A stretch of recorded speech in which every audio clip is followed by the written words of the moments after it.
That night, Jacob woke up, and he took his 2 wives, his 2 female servants, and his 11 sons across the ford of the Yabuk.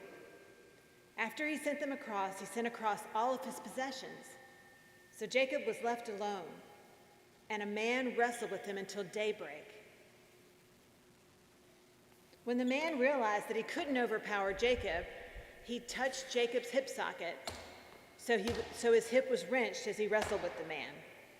Let me go. It's morning. I will not unless you bless me. What is your name? Jacob.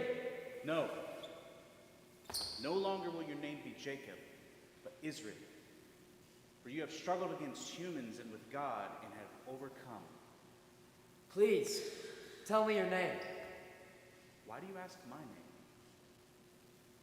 Then he blessed the man there. So Jacob called the place Peniel, which means face of God.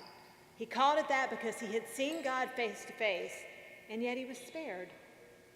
The sun rose above as he went by, but he was limping because of his hip.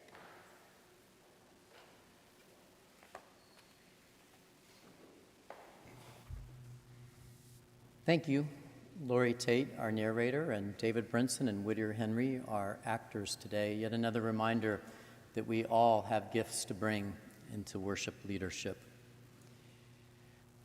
I think by now I don't have to apologize for a spoiler when I say, as I think about people up all night, people wrestling with regrets and consequences, as I'll talk in a moment, I imagine the U.S. Women's World Cup team will be up tonight as they deal with their game today.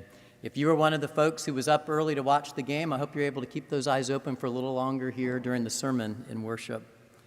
When it comes to being thankful, I'm thankful for Jacob.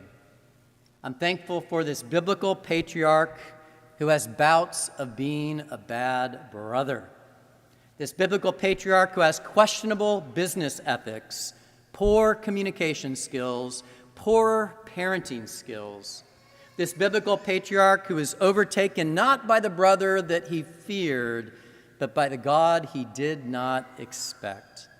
When it comes to the story we just saw enacted and Jacob wrestling with this figure at night, he certainly says at the end he's seen God face to face, but the text itself is a little bit murky about just who grapples with Jacob in the dark. And that's pretty par for the course for manifestations of God in the Old Testament, where angels are stand-ins for God, and there are a variety of mysterious figures who stand and speak for God and act for God. And in biblical theology in the Old Testament, their voice, their actions are the same as if it was God. Think of the 3 figures at the Oaks of Mamre speaking to Sarah and to Abraham.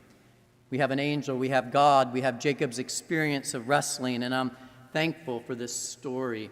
Thankful for the story of Jacob who's waiting for his brother Esau. He hasn't seen him since he left with the prized paternal blessing. But Esau, as Jacob makes his way back, knows of his brother's coming.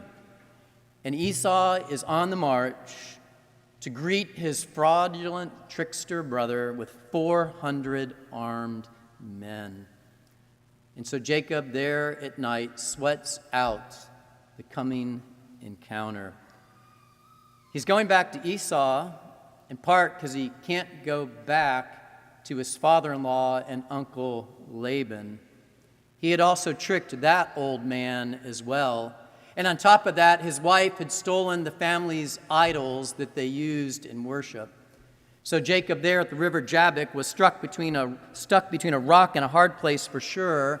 But when it comes to going home to Esau, they do say that home is the place where they have to take you when nobody else will. And so Jacob's on the way home. And I'm thankful for this story of him, this story of Jacob alone in the middle of the night, perhaps by the flickering light of the fire, his breath starting to become ragged and his heart beginning to race, his eyes scanning the dark, looking for the brother and the men that he knows are on the lookout for him. Jacob there by the river Jabbok, not knowing that he's about to have a wrestling match that would make WWE pale in comparison. Can you imagine if one of their announcers was calling this match? Over there in the corner, a shorter, middle-aged herder, Jacob ben Isaac, and challenging him over in this corner, God. It's a wrestling match for the ages. Now, we're not sure what led to the wrestling, but for all of the dramatic storytelling, this wrestling match feels about right. It feels about right for those of us who are acquainted with the life of faith. For one of the truths of the life of faith is that sometimes we wrestle with God. Sometimes we wrestle with God. I think that's something that theologian Kate Bowler might say. She's over at Duke Divinity School. She hosts a podcast called Everything Happens. Notice the truncated twist on the phrase, everything happens for a reason. Kate would say, I would say, everything happens, the good and the bad. And when everything happens, good and the bad, it means that those of us who are people of faith, who believe in the grace of God and trust that God is not yet done with this world, it means we have to struggle with the questions about the bad that happens in the world, that happens to us. We wrestle with God in prayer like Job, like the psalmist, like Jesus on the cross who calls out, why? And sometimes the answer to that particular question and a host of others can't be answered no matter how much wrestling we do. But as a friend recently reminded me, I'd rather have questions that can't be answered than answers that can't be questioned. And so we live with the struggles that are shared by poets like Maggie Smith in her poem, Good Bones. And so we come to the center of the ring and we take a deep breath and we wait for the whistle that comes right after we hear the words, let us pray. And we engage our God in prayer. And it's okay. It's okay in the life of faith to wrestle with God. I like this story about Jacob wrestling with God because it's also a truth of life, not just of life of faith. It's a truth of life that we wrestle with each other, with the other humans with whom we're blessed to walk this earth. You know, when God comes to Jacob, it's God in human form. And one of the things we know about being human is that we're made in the image of God, God who is community, God who makes us for community. And so we come together, and sometimes in our coming together we disagree and we struggle with one another. But you know what would be the antidote to make sure you never have to disagree with someone? Never talk to anybody. Never spend your life and your time with anyone. That's the only way to never disagree. Because the truth is, coming together in families and communities of faith, it has risk. One might say we have to be vulnerable. Being in community involves making ourselves present and available. And about that showing up, about that being present, researcher, storyteller, theologian, sage Brené Brown says these words: vulnerability is not winning or losing. It's having the courage to show up, to be seen when we have no control over the outcome. Vulnerability is not weakness. It is our greatest measure of courage. And so we show up. We show up to family. We show up to friends. We show up to our communities. And sometimes it leads to wrestling over the outcomes. And friends, the church is no different.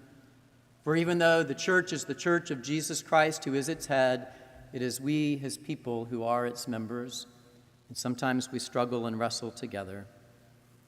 And now, of course, when it comes to this story, any good armchair psychologist would probably tell us that Jacob is not just wrestling with God in human form, but he's wrestling with his anticipated outcomes and consequences of his actions towards his brother Esau. Because you cannot steal the most prized family inheritance, the blessing of your father. You cannot steal that inheritance and then run away and come back years later and not expect a comeuppance.